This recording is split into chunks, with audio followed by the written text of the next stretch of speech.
आप लोग को स्वागत है कैमब्रिज ऑनलाइन क्लास में। तो आज ये मेरा हिंदी व्याकरण का फर्स्ट क्लास है और फर्स्ट क्लास में मैंने फर्स्ट टॉपिक लिया है वर्ण। वर्ण के बारे में जानेंगे कि वर्ण किसे कहते हैं, वर्ण कितने प्रकार के होते हैं और वर्ण कितने होते हैं, हिंदी में कुल वर्ण कितने होते हैं, ये सब इसी यानी वर्ण का पूरा डिटेल्स जानेंगे।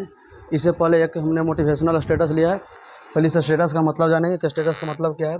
और स्टेटस है, अगर जीवन में सफलता प्राप्त करनी है तो मेहनत पर विश्वास करें, किस्मत की आजमाइश तो जुए में की जाती है। बोल रहा है, इसका मतलब है कि अगर आपको जीवन में सफल होना है तो आप सिर्फ मेहनत करिए। जब आप मेहनत करिएगा तो सफलता स्वयं आपके पास चलकर आएगी। और कुछ लोग होते हैं किस्मत पे छोड़ देते हैं, तो किस्मत की आजमाइश जुए में की जाती है। अब आ जाते हैं टॉपिक पर। टॉपिक है वर्ण विचार।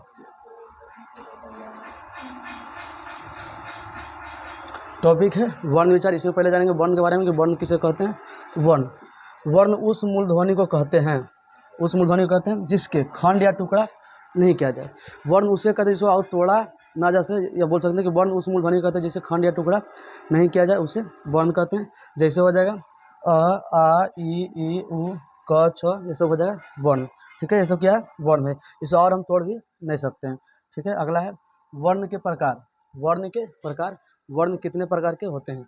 वर्ण कितने प्रकार के होते हैं, तो वर्ण दो प्रकार के होते हैं। वर्ण दो प्रकार के होते हैं। पहला है स्वर वर्ण और दूसरा है व्यंजन वर्ण। बोला वर्ण कितने प्रकार के होते हैं, तो वर्ण दो प्रकार के होते हैं, स्वर वर्ण और दूसरा व्यंजन वर्ण। अब इसमें जानेंगे स्वर्ण वर्ण के बारे में। स्वर वर्ण किसको कहते हैं, जो पहला टॉपिक किसमें लेंगे, स्वर्ण वर्ण।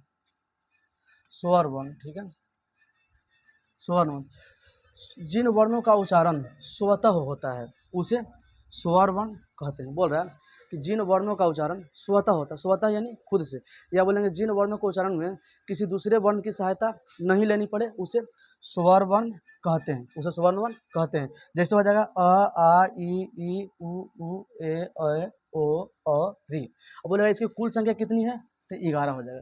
बोलेगा स्वर्ण वर्ण की कुल संख्या कितनी है, तो 11 हो जाएगा। ठीक है, इसमें पूरा आ ही आ जाता है, सिर्फ इसमें अन और अ को छोड़कर पूरा आ ही आ जाएगा।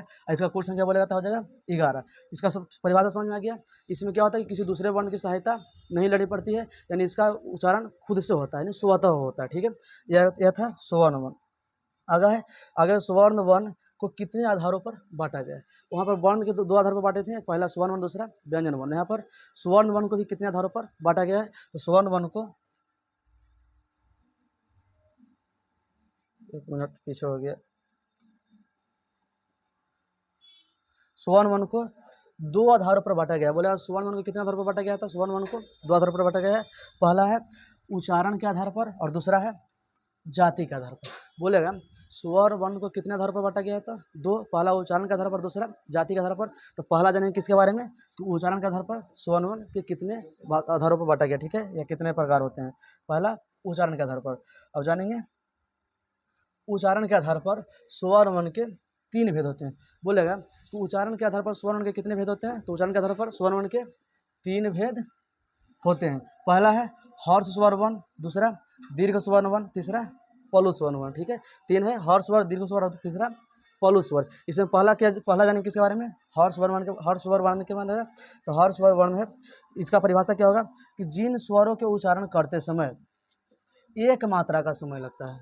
जिन स्वरों का उच्चारण करते समय एक मात्रा, पहले इसे यहाँ पर समझ लेते हैं। जिन स्वरों को वर्ण के उच्चारण करते समय एक मात्रा का समय लगेगा तो उसको बोलते हैं हर्ष स्वर्ण वर्ण। जिसका उच्चारण में एक मात्रा का समय लगे उसे हर्ष स्वर, दूसरा दीर्घ। इसमें क्या होता है कि इसमें 2 मात्रा का समय लगता है, यानी इसका दुगना समय दीर्घ स्वर में लगता है और इसी का तिगुना समय प्लुत स्वर में लगता है। जब एक मात्रा का समय लगेगा तो हर्ष स्वर वर्ण, 2 मात्रा का लगेगा तो दीर्घ और 3 मात्रा का लगेगा तो प्लुत हो जाएगा। इसमें पहला हम पढ़े किसके बारे में, हर्ष स्वर के बारे में। इसमें कितना मात्रा का समय लगता है, तो 1 मात्रा का समय लगता है। जैसे हो जाएगा, इसका आगे देखते हैं। जैसे हो जाएगा अ ई उ एवं री। हर स्वर में क्या आ जाएगा, जैसे में अ आ जाएगा, ई आ जाएगा, उ आ जाएगा एवं री आ जाएगा। अब बोलेगा इसकी कुल संख्या कितना है, तो 4 हो जाएगा। बोलेगा कि हर्ष स्वर वर्ण की कुल संख्या कितनी है, तो 4 हो जाएगा। कितना हो जाएगा, 4। दूसरा था क्या, दीर्घ स्वर वर्ण, दूसरा दीर्घ स्वर वर्ण। इसमें क्या होता है, उसमें हर्ष स्वर वर्ण में 1 मात्रा का समय लगता है और दीर्घ स्वर वर्ण में 2 मात्रा का समय लगता है। उसे क्या कहते हैं, उसे ही दीर्घ स्वर वर्ण कहते हैं। इसमें जैसे में क्या आ जाएगा, जैसे में आ जाएगा आ जाएगा, ई आ जाएगा, उ आ जाएगा, ए आ जाएगा, आ जाएगा, ओ आ जाएगा, औ आ जाएगा, ठीक है।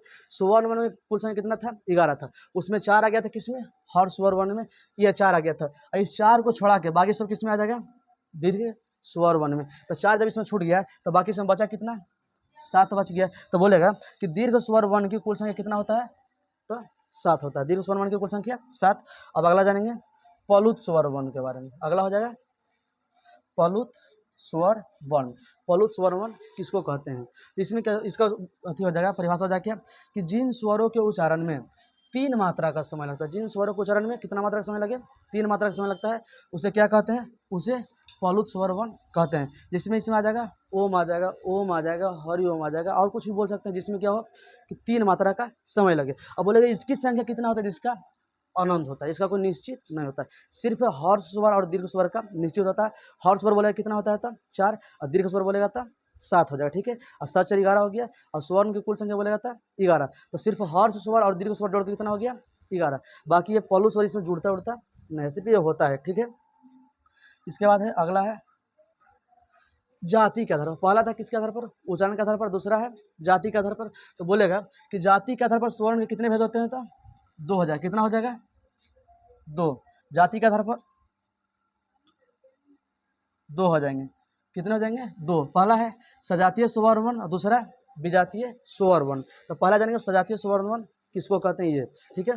तो वैसे स्वर वर्ण जिसका उच्चारण समान हो, वैसे स्वर वर्ण जिसका उच्चारण क्या हो, समान हो, उसे क्या कहेंगे, उसे सजातीय स्वर वर्ण कहते हैं। जैसे हो जाएगा अ आ, देखिए ये दोनों का उच्चारण क्या है, समान है। इसमें ई ई, ये दोनों का भी उच्चारण क्या है, समान है। उ इसका भी उच्चारण समान है। ए ऐ ओ, इसका उच्चारण क्या है, समान है। जब उच्चारण समान होगा तो उसे क्या कहेंगे, सजातीय स्वर वर्ण कहते हैं। जब उच्चारण समान उसे क्या कहेंगे, सजातीय स्वर वर्ण। अगला क्या था, 2 में है विजातीय स्वर वर्ण। विजातीय स्वर मतलब असमान हो, ठीक है। विजातीय स्वर मतलब असमान या अलग अलग हो। जैसे इसका परिभाषा क्या होगा, वैसे स्वर वर्ण जिसका उच्चारण असमान हो, वैसे स्वर वर्ण जिसका उच्चारण क्या हो, असमान हो, उसे क्या कहेंगे, विजातीय स्वर वर्ण कहते हैं। मतलब अलग अलग हो। जैसे देखिए, जैसे में आ जाएगा अ ई, ये दोनों का उच्चारण क्या है, असमान है, यानी अलग अलग है। आ ए, इसका भी क्या है, अलग अलग है। उ ई, आ ए, ई आ, ओ उ, औ ई, इसका उच्चारण क्या है, अलग अलग है। ये किस में आ जाएगा, विजातीय स्वर वर्ण में आ जाएगा। तो ये हो गया हमारा फर्स्ट वीडियो, फर्स्ट टॉपिक है। अब इसके बाद जानेंगे अगला टॉपिक में, अगला वीडियो में, ठीक है। इसके लिए धन्यवाद।